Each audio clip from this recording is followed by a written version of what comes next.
নমস্কার, শুভ সকাল। স্বামী বিবেকানন্দের বাণী স্মরণ করে আজকের দিন শুরু করা যাক। আজ 14ই মার্চ শনিবার। পঞ্জিকা অনুসারে আজ ফাল্গুন কৃষ্ণা দশমী তিথি। কর্কট, সিংহ ও কন্যা রাশির জাতকদের ভাগ্যে আজ কি আছে জেনে নিন। কর্কট রাশি, স্নায়ুর সমস্যা আজ বাড়তে পারে। খেলার সঙ্গে যুক্ত ব্যক্তিদের নতুন সুযোগ আসতে পারে। ঋণ নেওয়ার ক্ষেত্রে সতর্কতা অবলম্বন করুন। উত্তরাধিকার সূত্রে সম্পত্তি প্রাপ্তির সম্ভাবনা থাকছে। ব্যবসায় মুনাফা বাড়বে।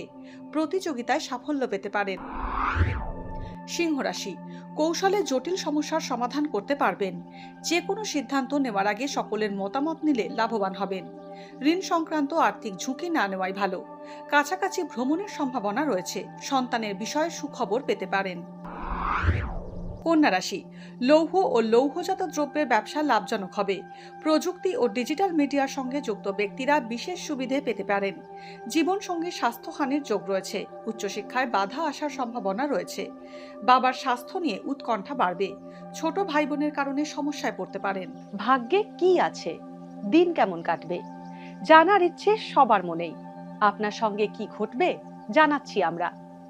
সঙ্গে রয়েছে খারাপ সময়কে ভালো করার টোটকা। ঘরের কোথায় কি রাখবেন, বাস্তু কি বলছে, কি রহস্য হাতের রেখায়। এই সব উত্তরের পাশাপাশি নিজের সংস্কৃতি, পুরাণ ও ঐতিহ্যকে জানুন আরো কাছ থেকে। চোখ রাখুন এই সময় অনলাইনের অ্যাস্ট্রো পেজে।